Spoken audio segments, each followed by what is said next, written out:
پاکستان کی آن، پاکستان کی شان، عمران خان۔ بسم اللہ الرحمن الرحیم۔ میں آج آپ سب کو خوش آمدید کہتا ہوں۔ آج میری پارٹی کے کارکن بیٹھے ہوئے ہیں، آپ کا خاص طور پہ میں شکریہ ادا کرتا ہوں کہ اگر آج میں یہاں بیٹھا ہوں اور کسی جیل میں نہیں ہوں تو سب سے بڑی وجہ سب سے پہلے میرے کارکن جنہوں نے جس طرح میری حفاظت کی، جو مجھے اغوا کرنے کی کوشش کی گئی، اس کے سامنے ان لوگوں کے، پولیس کے، رینجرز کے سامنے جس طرح میرے کارکن کھڑے ہوئے، اس کی کوئی پاکستان میں مثال نہیں ہے۔ یہ ہماری تاریخ میں اتنی بڑی فورس، 1000 پولیس اور رینجرز اور آرمڈ کار اگر مجھے اغوا کرنے آئی تھی تو یہ بہت بڑی کامیابی میرے کارکنوں کی تھی، جو جس طرح انہوں نے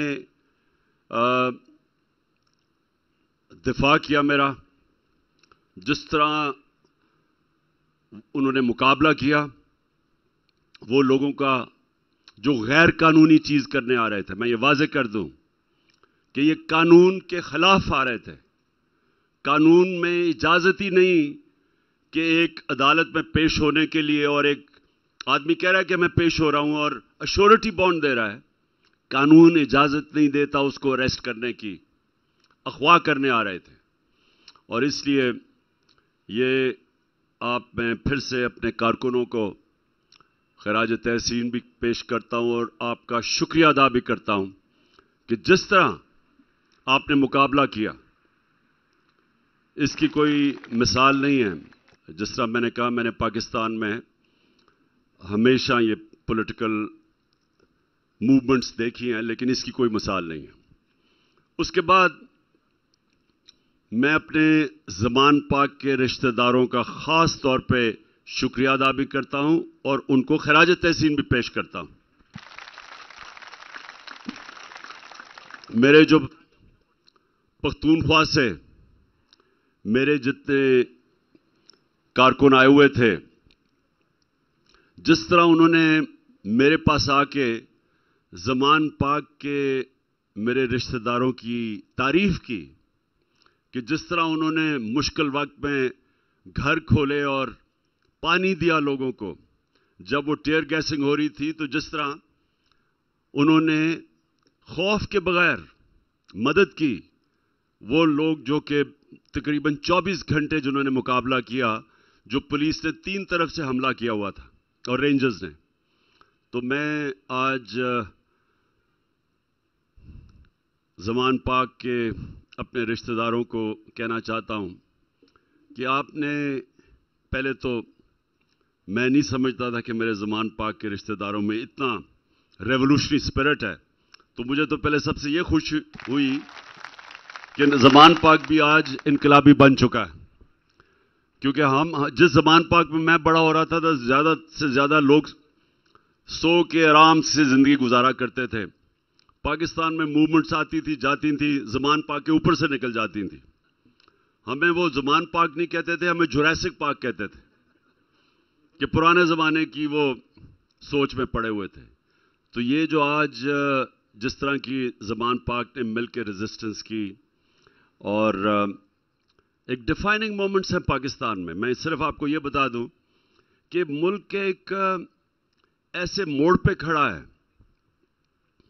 کہ یہ یا ہم پاکستان کو ایک وہ قائد اعظم کا پاکستان بنائیں گے، کانسٹیٹیوشنلزم کے اوپر، رول آف لاء کے اوپر، جو ہمارے نبی صلی اللہ علیہ وسلم نے مدینہ کی ریاست کے اصولوں پہ دنیا کا سب سے بڑا انقلاب لے کے آئے تھے، اور وہ ایک ماڈرن ریاست بنائی تھی جس کے اوپر جن اصولوں پہ کھڑی ہوئی تھی، جس پہ نمبر 1 رول آف لاء تھا، عدل اور انصاف تھا، نمبر 2 فلاحی ریاست تھی، ویلفیئر اسٹیٹ، اور تیسرے نمبر پہ ایک سوورن ملک تھا جو کسی کی غلامی نہیں کرتا تھا, جو لا الہ الا اللہ کا مطلب وہ جو انسان سمجھ بیٹھے تھے, جو آزاد لوگ تھے جن کی پرواز اوپر ہوئی اور دنیا کی امامت کی انہوں نے.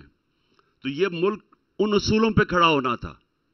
آج سے 75 سال پہلے جو پاکستان بنا تھا, ہماری مشن سٹیٹمنٹ تھی فاؤنڈنگ فادرز کی کہ پاکستان نے ایک اسلامی فلاحی ریاست بننا تھا.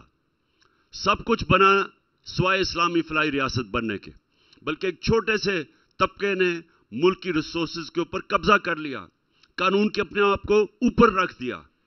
لوگوں کے لیے انصاف نہیں, لوگ بچارے تھانہ کچہری میں ٹھوکریں کھاتے پھرتے ہیں, اور یہ چھوٹا سا طبقہ قانون کے اوپر چلا گیا, ہر قسم کا قانون توڑے, لیکن ہمارا نظام ان کو نہیں پکڑ سکتا تھا. ابو لا اپنے آپ کو سمجھتے تھے, جس میں ایسے ایسے لوگ جو 30 سال سے ملک کا پیسہ چوری کر رہے تھے, یہ کبھی بھی کسی ڈیموکریسی میں, کسی مہذب معاشرے میں یہ کوئی سوچ ہی نہیں سکتا کہ ان کی چوری کو آپ NRO دے دو, امیونٹی دے دو, معاف کر دو. عوام کا پیسہ جب بھی کوئی چوری ہوتا ہے کسی کو اجازت نہیں اس کو معاف کرنے کے لیے. کسی جمہوریت میں یہ معاف نہیں کیا جاتا. لیکن یہاں کیونکہ یہ کلاس ساری ملی ہوئی تھی, مل کے کھا رہی تھی ملک کو, آپس میں مل کے انہوں نے 1100 ارب روپے کی چوری کو معاف کروایا.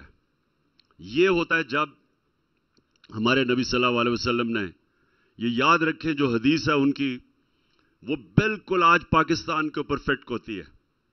انہوں نے یہ کہا تھا کہ جو معاشرہ بڑے بڑے ڈاکوؤں اور طاقتور مجرموں کو نہیں پکڑتا اور صرف چھوٹے چوروں کو پکڑتا ہے, وہ تباہ ہو جاتا ہے. تو آج ہماری جو اکنامک ڈکلائن ہے, جو آپ کی ہماری جس حالات میں ہم پھنسے ہوئے ہیں, جو ہماری معیشت کی تباہ ہے, ہم آج گھٹنوں پہ ہیں. وہ وزیر اعظم اور وہ امپورٹڈ وزیر اعظم اور اس کے ساتھ جو امپورٹڈ فورن منسٹر ہے, دنیا میں مارے مارے چکر لگا رہے ہیں. نہ کہیں عزت ہے, نہ کوئی پوچھتا ہے, نہ کوئی پاکستان کی کسی کو اہمیت ہے کہ تقریباً 23 کروڑ لوگوں کا ملک, دنیا کی 5ویں آبادی میں سب سے بڑی ریاست, اس کا کوئی اہمیت ہی نہیں ہے. کیونکہ جب سارے دنیا کو پتہ ہے کہ اوپر جو لیڈ بیٹھی ہوئی ہے, جو ہمارے صاحب اقتدار ہیں, وہ ملک کا ان کا پیسہ چوری کر کے ملک سے باہر ہے, اور یہاں ملک میں ہم بھیک مانگتے پھرتے ہیں ڈالرز کے لیے. صرف 20,000 پاکستانیوں کا دبئی میں بلومبرگ میگزین کے مطابق 10.4 ارب ڈالر کی پراپرٹیز ہیں. ہم 6 ارب کے پیچھے IMF کے بھاگ رہے ہیں اور منتیں کر رہے ہیں کہ ہمیں 6 ارب ڈالر دے دو. اور باہر جو پاکستانی بیٹھے ہیں, ہم سب کو پتہ ہونا چاہیے, جو ہمارا سب سے بڑا اثاثہ ہے, اور انشاءاللہ جب اس ملک کو اٹھائیں گے تو باہر کے پاکستانیوں کا پیسہ ڈالرز لے کے آئیں گے. صرف 16,000 Pakistani American physicians, 16,000 Pakistani American physicians, ان کی نیٹ ورک 200 ارب ڈالر ہے. پھر سے 200 ارب ڈالر صرف 16,000 پاکستانی امریکن فزیشنز ہیں. جو ٹاپ 10 بزنس مین ہیں پاکستانی امریکن بزنس مین, ان کی 25 ارب ڈالر کی نیٹ ورتھ ہے.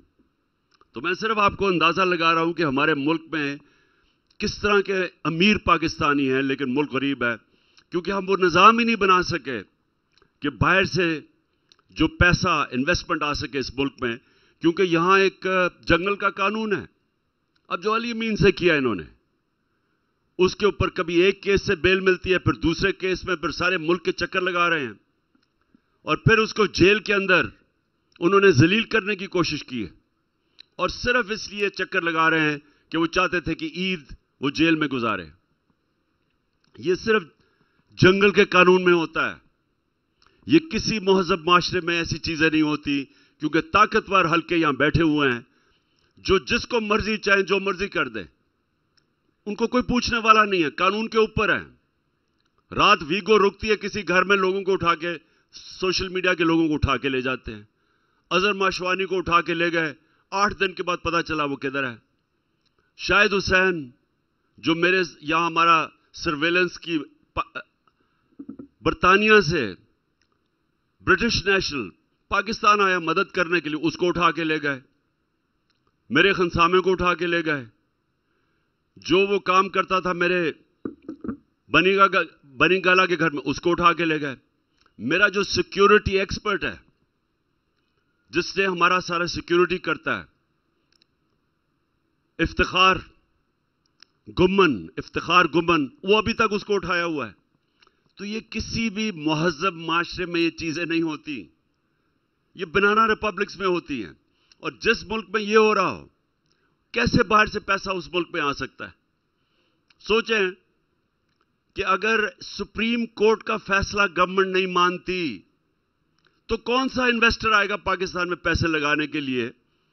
کیونکہ انویسٹر کے لیے سب سے امپورٹنٹ چیز یہ ہوتی ہے کہ جو انصاف کا نظام ہے اس کے اوپر اعتماد ہو، کیونکہ اگر وہ اپنا سرمایہ لگا رہا ہے اور اس کو اگر کوئی ڈسپیوٹ ہوتی ہے اور اس کو یہی اعتماد نہیں ہے کہ میرے پیسے، میری انویسٹمنٹ کو ایک ملک کا انصاف کا نظام پروٹیکٹ کرے گا، وہ کیوں پیسے لگائے گا؟ وہ جا کے دبئی لگا دے گا، وہ ملیشیا لے جائے گا پیسہ، وہ کیوں پاکستان میں لے کے آئے گا؟ تو 1 کروڑ پاکستانی باہر بیٹھا ہے، وہ 1 کروڑ پاکستانی اگر اس ملک میں اپنا 5% بھی آ کے پیسہ انویسٹ کر دے، ہمیں کسی کے سامنے ہاتھ پھیلانے کی ضرورت نہیں پڑے گی۔ لیکن وہ اس لیے نہیں کرتے کہ یہاں جنگل کا قانون ہے، جنگل کا قانون ہے یہاں، وہ جنگل کے قانون میں کوئی پیسہ نہیں لے کے آتا۔ جو بنانا ریپبلک جس کو کہتے ہیں، بنانا ریپبلک کا مطلب ہوتا ہے وہاں قانون نہیں ہوتا، وہاں قانون کی حکمرانی نہیں ہوتی، طاقت کی حکمرانی ہوتی ہے۔ تو بنانا ریپبلک میں سے پیسہ باہر جاتا ہے، پیسہ آتا نہیں ہے، انویسٹمنٹ نہیں آتی، اس ملک کا پیسہ چوری ہو کے باہر چلا جاتا ہے۔ جو ہمارا ملک سے پیسہ سارے لنڈن میں بڑے بڑے پراپرٹیز، کہ پاکستان تو چھوڑو، لنڈن میں میری کوئی پراپرٹی نہیں ہے، پتہ چلا اربوں روپے کی پراپرٹیز ہیں، سب کے پراپرٹیز باہر ہیں۔ تو میں آج آپ کے ساتھ بیٹھا ہوں، آپ کے ساتھ انجوائے کروں گا، کیونکہ ہم نے بڑا مشکل وقت گزارا۔